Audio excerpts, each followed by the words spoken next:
4 ماه، در دوام 4 ماه این الکی به شکل انسانی از 4 ماهگی تبدیل می‌یابد. تا 120 روزه اگر فتوای امروزه میگد اگر زن بخواهد که ابورت کند، یعنی فرزند سقط میگیم، اگر نابود کند جایز است، لیکن بعد 4 ماهگی دیگر جایز نمی شود، حکم قتل در بین پیدا می شود، همچنانه که فرزند خودش قتل کرده است. اینا فتوا میگد. خب ثم یرسل علیه الملک فینفخ فیه الروح. پیغمبر گفت بعد 120 روز در همین جنین، در همین فرزندی که در شکم مادر است، خداوند یک ملائکه روان میکند که در او جان بدم. جان در وجود او فرزند داخل می شود و یکتب به اربع کلمات. به همین طفلی که در شکم مادر است 4 کلمه نویسانده می شود. خداوند امرش میکند اولا جان در وجود او داخل کن، بعد 4 کلمه را در تقدیر او کتابت کن. این 4 کلمه چیست؟ اجله، عمله، رزقه، سعید و شقی. بنویس که چند سال عمر میبیند، بنویس کدام عملها را در دنیا انجام میتد و باز کتابت کن چه مقدار رزق روزی دارد و 4م کتابت کن که اینه که از شکم مادر بیرون میشود بدبخت است یا نیکبخت. این شم کتابت کن. این یک حجت از نام خدا میگیرد، او را آمده در تقدیر همون انسان چکار میکند؟ مینویسد. خب این مطلب من از این حدیث چیست؟ وقتی که انسان دمی آخرش می شود، بین باز 5 ملائکه نزد جان گرفتن او می آید. یکمش داخل می شود، می گوید السلام علیک یا عبدالله، ای بنده خدا، سلام و رحمت خدا بر تو. اگر بنده نمازخوان و بنده خدا ترس باشد، هم تا معامله از جانب این 5 ملائک پیش از جان دادن می شود. می گفت است السلام علیکم ای بنده خدا، انا مؤکل به ارزاقک. اگرچه رزق رسانی تو خدا بود، لیکن من همون ملائکه بودم که او رزق به تو می آوردم می رساندم. فطلبت الارض شرقا و غربا فما وجدت من رزقک لقمه. امروز من تمام روی زمین دور زدم، لیکن از رزق تو ای بنده خدا یک لقمه دیگر نیافتم. رزق تو تمام شد. بنده از جانب رزقش امیدش کنده می شود. دویمش داخل می شود. من هم تا سلام می دهد. من کی هستم؟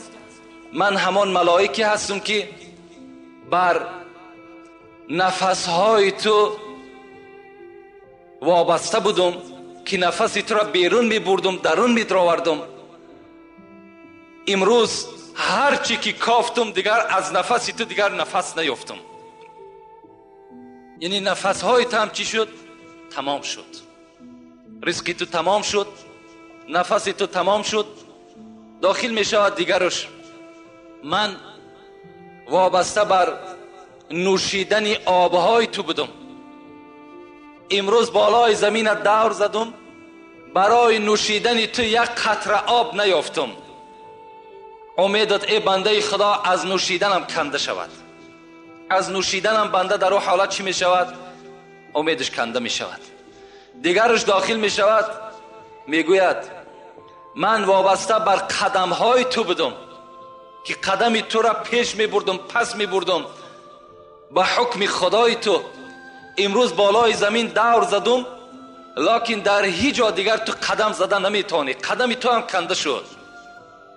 5مش می گوید من وابسته بر اجل تو بودم، وابسته بر روزهای تو بودم.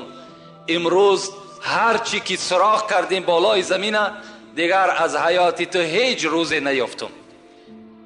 بنده از این شنیدن اینها البته آگاه می شود که من دیگر در این دنیا قرار من، حیات من تمام شد. این ملائکایی که از اول آمدن چی ها کردن، ملائکی که آخر آمد چی را البته انجام داد. عبدالله ابن عمر ابن العاص میگوید کان ابی کثیرا ما یقول اینی لا اعجب من الرجل. همین عبدالله ابن عمر ابن العاص، این اون عمر نیست، میگوید من پدر داشتم، پدرم عاص نام داشت. میگفت که من تعجب میکنم، پدرش به همین عبدالله میگفت است، من الرجل الذي ينزل به الموت و معه عقل و لسان لا يصفه. میگه از پدر میشنیدم که برای چی که همین آدمهایی را که مرگ بالاشان میآید در زمانی که زبانشان کار کردی سای، در زمانی که عقلش با همراهی خودش هست، چرا که وصف نمیکنن که مرگ چگونه سخت است؟ چرا وصف نمیکنن؟ عبدالله میگه وقتی که همین پدر ما اجلش آمد، بالای سرش آمدم، گفتم پدر تو دایی میگفتی که من در مردم تعجب ده هستم که زبانهاشون کار میکرد، عقلهاشون با خودشون بود، چرا که شدت مرگ بر ما بیان نمیکنن؟ امروز بالای تو همین شدت مرگ آمده است، چرا صفت نمیکنی؟ میگه پدرم به جانب من گفت الموت اعظم من الوصف.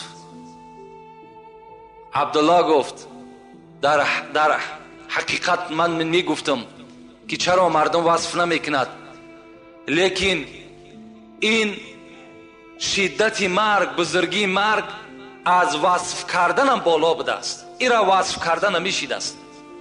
ولکن سأوصف منه شیئا، لیکن عبدالله من بر تو کمی از این را بر تو بیان میکنم که شدت مرگ چگونه من حس میکنم. حضرت چی گفتن علی کتف جبل الرزوه. الحال گفت عبدالله من حس میکنم که من نمیدانم که بالا همین کتف من همون کوی رزوان هست یا نه، لکن حس کرده ایستادم که همون کتف من ده یک کوی کلانی که در پهلوی خانه داریم بالای کتف من است. من کتف ما جمانده نمیتونم، من همتا تصور کردیستم. و دویم چیزی که حس میکنم الروح تخرج من ثقب الابره. همون پلوشی سوزن میگه ما و شما، آیا همون سوراخی سوزن گفت دیده عبدالله؟ حس میکنم که نفس من فقط به همون سوراخی برآمده است. چنان یک مشکلاتی بالای من آمده است که همین شدت مرگ هم تا حس کردم بالای کتفم یک کوه هست و نفس من به مثل همون سوراخی سوزن میبراید. و فی جوفی، در شکمم باشد، شوکتون اوسج، در داخل همین روده های من حس میکنم که بوته خار مرغلان داخل است که هر یک رگ مرا او میخلاند. همچنان گو حس میکنم. و دیگر وصفی که بر تو کنم گو عبدالله این است که من در همین زمینی که خوابم، الحال زمین آسمان در بالای من نزدیک آمده است. فکر میکنم که بین این الحال من جقیده میشم. آیا همته هست؟ عبدالله که میفهمید اینها یعنی علاقه در بگیم یک خیالات این بنده، علاقه در روح این بنده گذشته سای، خدا همتا شدت مرگ به بنده همتا ایشان میتد، اگرچه چشم انسان او را نمیبیند. اینا البته شدت مرگ هستند، شدت موت هستند. مرگ البته آمدنی هست، در آمدن مرگ هیچ شک و شبهه‌ای نیست. شاعر عرب میگه الموت یأتی بغتة، مرگ ناگهان به سر بنده مؤمن می آید. مرگ پیشکی حجت ندارد، پیشکی یگان دستخط ندارد، یگان مکتوب روان نمی کند، بلکه ناگهان به بالای بنده چکار میکند؟ هجوم میکند. در هر حالت ما و شما البته تیار باشیم. چگونه ای که رسول اکرم پرسیدند من اکیس الناس، من اکرم الناس، زیرکترین مردم کی است؟ کی است؟ از همه زیرک از همه چقان، از همه هوشیار کی است؟ پیغمبر خدا. و کی است از همه دیدن مکرمترین انسان در نزد خدا کیست؟ رسول اکرم چی گفت؟ گفتن من یذکر الموت، کسی که زیاد ذکر میکند موت را، کسی که بسیار به یاد خود میارد موت را، و اشدهم استعدادا له، و از همه زیرکترین، از همه هوشیارترین بنده همونی است که اولا دائما در یاد مرگ است و دوم این که برای روز مرگش فقط توشه ذخیرت میکند، فقط جمع میکند عبادت، کارهای نیک جمع میکند تا که او یقین میداند که روز از روزها این دنیا را البته میگذرد. افسوس میخوریم دیگر فایده ما نمیکند. مرده در وقت غسل با غسال گوید این حرف با زبان حال. وقتی مرده را میگه بالای همون تخته در راست میکنند برای شستن، همون مرده میگه یک صدای دارد که صدای او را انسان نمیشنود، لیکن او چی میگوید؟ مرده در وقت غسل با غسال گوید این حرف با زبان حال. بود مثل تو تر و تازه، قوت داشتم به اندازه. همراه جسم بود جان من، مدت گفتم این و وان من. در محلی که کردم و گفتم، بود فکرم عیالم و جفتم. تا که گشتم خراب و بیچاره، ناتوان حال زرد رخساره.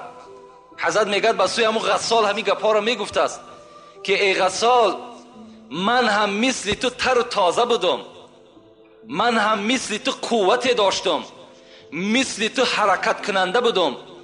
هر دمی که میخیستم و مینشستم، فرزندها و زن و فرزندهام در یاد من بود.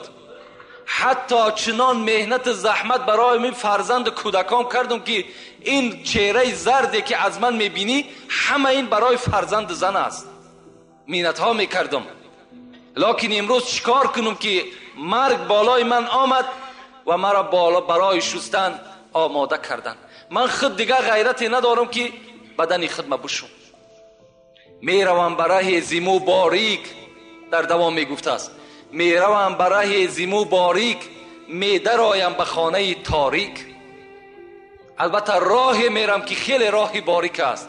خانه داخل میشم که هیچ روشنی ندارد. روشنی گور چی است؟ قرائت قرآن است. روشنی گور چی است؟ نمازی با جماعت است. روشنی گور چی است؟ ترس خدا است.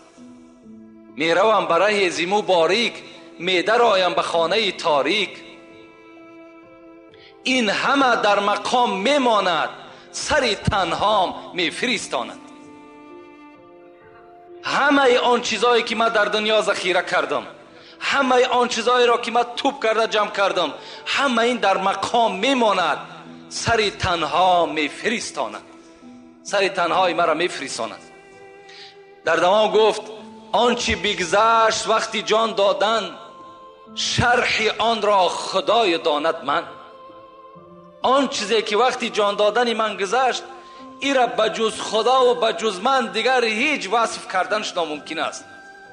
آنچه بگذشت وقتی جان دادن، شرح آن را خدای داند من. بعد از این عقوبه هاست پی در پی، می ندانم چی بگذرد در وی. بعد این جان دادن من میدانم که چند عقوبه های دیگر، عذاب گور است، سوال منکر و نکیر است، گذشتن پول صراط است، دادن نامه اعمال است. آیا اینهاش چگونه بر بالای من میامه باشد؟ اینش من نمیدانم. حضرت در آخر ما و شما را همان مرده نصیحت میکند. زنده ها که نصیحت دارند، مرده بر ما و شما چی میگوید؟ گوش باید بشنود این را. برای این سخنهایی که میگیم، برای این گوش انسانی در کار، گوش عاقلی در کار، گوش آدمی در کار که این گپ در اصل قبول کنه. گوش باید که بشنود این را، بکند فکر جان شیرین را. برای این سخنها گوش در کار. گوش سر با جمله حیوان همدم است. گوش دل مخصوص نسل آدم است. برای این سخنها گوش دل لازم. گوش باید که بشنود این را، بکند فکر جان شیرین را. چشم باید عبرتش بیند، بر سر جاده عمل شیند. با چشم میبینی مرده را میشوی، با چشم میبینی تابوت را میبرداری، با چشم میبینی برده را در لحد جا میکنی، لکن تعجب آور است که خود عبرت نمیگیری، خود به خود نمیای که فردا من هم داخل این قبر هستم، من هم البته یک مرده شوی را بهر من میکابند. این شب به یاد ما و شما نمیآید. چشم باید عبرتش بیند، بر سر جاده عمل شیند. عقل باید کار فرماید، مرده را بیند و به خود آید. حضرت میگه مرده را که دیدین به خود بیاین، همون خود مرگ است. اون حالی که او برادر گرفتار است او را مرگ هم تکرده است. من بر شما نمیگم که تمنای مرگ کنید، زیرا ابو هریره روایت میکند حدیث پیغمبر خدا را، رسول الله گفته است لا یتمنى احدکم الموت. امتان من شما مرگ آرزو نکنین، نگین که خدایا مرا تیزتر از دنیا ببر. ایرا نگین که شما گناهگار میشین، نگین که خدایا مرا تیزتر از دنیا ببر. برای چی؟ برای این است که رسول الله میگد که لعلکم یزداد، اما محسنا لعلکم یزداد. اگر تو آدمی نیکوکار باشی شاید نیکیت زیاد شود، و این کان مسیئا، اگر تو گناهگار باشی لعلکم یستعتبه، شاید که تو توبه کنی و به سوی خدا باز بگردی. از این خاطر گفت شما مرگ هیچگاه افسوسش نخورین، هیچگاه تمنا نکنین، لکن استعید للموت قبل نزول الموت. پیش از مرگ آمدن شما حتمی برای مرگ برای خودتان آماده داشته باشین، باید که تیار باشین. شما فکر نکنین الحمدلله که امروز نوابسته من بدانم که آدمی در زینه پست از دنیا میگذرد و مالدار و دولتدار و منصبدار نمیگذرد، این برای ما و شما یک افسوس است. لیکن همه میگذرد. در دنیا هیچ کس ابدی نمیماند، همه مورد سوال در نزد خدا با قرار میگیرد. این است یک مختصرا درباره مرگ و آن شدت هایی که البته دارد. باز بر شما میگم که خیلی موضوع مرگ خیلی موضوع درازی هست. برای مرگ بیان کردن شاید برای ما و شما با 2-3 جمعه دیگر لازم باشد که باز ایرا مفصلتر و مکملتر برای شما بیان کنیم. لیکن البته برای آدم عاقل باز گشته میگیم که همین تابوت هایی که از پیش شما میگذرد همین خود همش موعظه هست، همین خود خبردار کردن است که ای انسان تیاری خود ببین که فردا نوبت تو هست.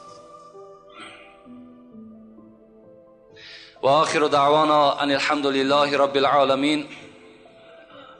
پروردگارا از ثواب و از اجرهایی که در این موعظه موجود است خدایا بر این گوش کننده ها و بر رسانه